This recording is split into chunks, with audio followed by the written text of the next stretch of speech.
SN을 시그마를 풀어서 쓰면은 사인 세타, 사인 2세타, 3세타, n세타가 됩니다. 그리고 그것을 계산한 결과가 사인의 2분의 세타 분의 네모라고 그래요. 그렇게 네모에 들어갈 알맞은 것을 구하시오 하는 것이 이제 문제의 요지죠. 이런 문제를 처음 받으면 이렇게 두 개를 계산해야 할 생각을 해요. 또 이렇게 두 개 계산할 생각하고 또 두 개 계산할 생각하죠. 해보면 이 연습이 되니까 해보는 게 좋습니다. 그런데 이 항들이 반으로 줄기는 하죠. 두 개씩 묶었으니까. 문제는 n이 짝수이냐 홀수이냐 따져야 돼요. 그 다음에 한번 두 개씩 묶어가지고 계산한 다음에 이번에 또 다시 지들끼리 또 묶으려고 그럴 때 이때도 n이 짝수이냐 홀수이냐 또 따져야 되는 거죠.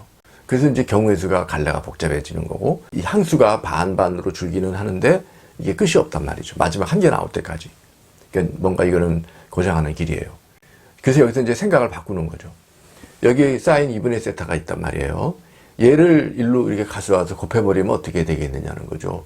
요렇게 되는 거고 요렇게 되는 거죠. SN이 요렇게 되는 거니까. 그러면 사인하고 사인을 곱하는 게 되고 또 사인하고 사인을 곱하는 게 되죠. 그러면 삼각함수 사인이 곱의 형태로 나오는 것은 코사인에서 코사인을 뺐을 때 일어나는 형태죠. 그래서 코만 코는 마두 신신이잖아요. 그래서 요 A하고 B를 더해서 2로 나누고 빼서 2로 나누는 거죠.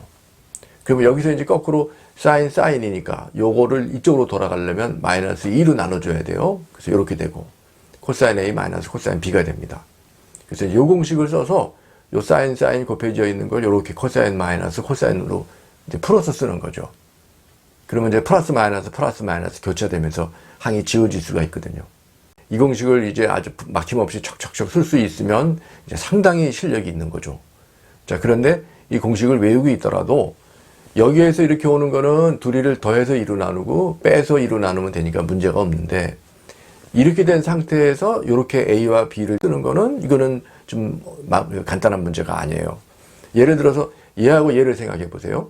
요 2분의 세타를 얘라고 보고 세타를 얘라고 봤을 때 여기에서 어느 녀석이 A이며 어느 녀석이 B이겠느냐 이거죠. A, B를 골라내는 게 간단치가 않다고요. 자, 근데 여기에는 이제 간단한 계산의 비밀이 숨어 있는데 이게 중요합니다. 얘하고 얘를 더해 보세요. 그러면 A가 돼요. 여기에서 얘를 빼보세요. 그러면 B가 됩니다. 바로 이걸로 푸는 겁니다. 그러니까 얘하고 얘도 2분의 세타와 세타를 더해 보세요. 그러면 2분의 3세타죠. 여기서 얘를 빼보세요. 마이너스 2분의 1 세타가 되죠. 불편하죠. 그러니까 이럴 때는 사인 세타가 앞에 있다고 생각하는 겁니다. 교환 법칙이죠. 그래서 세타에서 2분의 세타를 뺍니다. 그러면 2분의 1 세타가 되는 거죠. 또 얘하고 얘도 마찬가지죠. 이제 대량 생산 들어갑니다. 2분의 1하고 2니까 2분의 5세타. 빼면은 2에서 2분의 1 빼니까 2분의 3세타. 마지막으로 얘하고 얘도 더하면 n 플러스 2분의 1이고 빼면 n 마이너스 2분의 1이죠. 이게 정말 많이 나오는 거거든요. 자, 이 공식은 또 언제 결정적으로 쓰게 되느냐면은 요거 적분할 때 나오죠. 이대로 적분이 안 되는데 이렇게 풀어서 단독으로 만들어 놓고 적분이 바로 들어가잖아요. 자, 그래서 이게 정말 중요하죠. 그리고 이거는 나중에 대학교 가가지고 편미분 방정식 풀 때 끝에 가면은 이 적분 계산을 하게 돼요. 그래서 대학 교수들 머리에는 이 적분은 정말 중요한 걸로 돼 있습니다. 기본 중에 기본이죠. 구구단과도 같아요. 자, 그러니까 다른 어떤 적분보다 은연중에 자꾸 반영하게 되는 아주 중요한 거죠. 자, 그럴 때 이게 맥힘없이 쫙 돼야 된다 이거죠. 여기서 보면 2분의 3세타, 2분의 3세타 지워지고 2분의 5세타, 그 다음에 오는 2분의 5세타로 지워집니다. 얘가 남죠. 얘가 남는 이유는 이 이후에 오는 숫자들이 전부 2분의 1보다는 큰 숫자들이에요. 그러니까 얘는 남을 수밖에 없어요. 자, 그리고 끝에 가서도 이렇게 쭉 되는데 얘하고 얘 앞에 게 지워지고요. 얘가 남습니다. 그 이유는 남는 거는 좌우 대칭이에요. 그래서 앞에서 두 번째가 남았으면 끝에서 두 번째가 남는 겁니다. 그리고 얘가 남는 또 하나의 이유가 있죠. 이 숫자가 제일 큰 숫자예요. 큰 숫자니까 지워질 방법이 없는 거죠.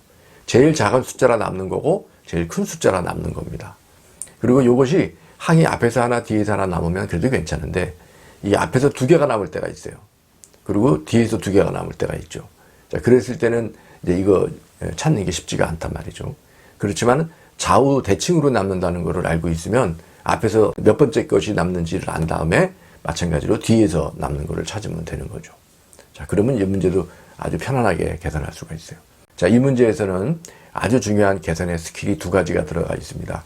요것과 요거를 잘 할 수 있느냐, 또 여기서 남는 항을 잘 찾아낼 수 있느냐. 이게 숙달이 돼가지고 이제 시간 안 걸리고 척 할 수 있어야 이제 이게 실력이 되는 거죠. 자, 그래서 결국은 요것과 요것만 남으니까 이렇게 되는 것이고, 요것도 간단하게 해줄 수 있습니다. 코만 코는 마도신신이니까 마이너스 2에다가 사인에 요것과 요거 더하는 거죠. 여기서 보면 둘이 더해서 2로 나눕니다. 그러면 n 플러스 1인데 2로 나눠주고, 여기서 얘를 빼면 n인데 2로 나누니까 2분의 n 세타죠. 요거는 1이 되죠. 그 다음에 여기서 사인 2분의 세타를 1로 나눠주면은 이렇게 되는데, 요게 바로 SN이 되는 거죠. 따라서 요 분모가 똑같죠? 그러니까 이 네모에 들어갈 것은 바로 요것이 되는 거죠. 요 계산은 꽤 중요한 연습이에요. 그래서 코사인 세타를 다 더했을 때는 어떻게 되는지 그것도 한번 여러분 연습을 해보세요. 제가 댓글에 하루 정도 지났을 때 댓글에 달아놓겠습니다.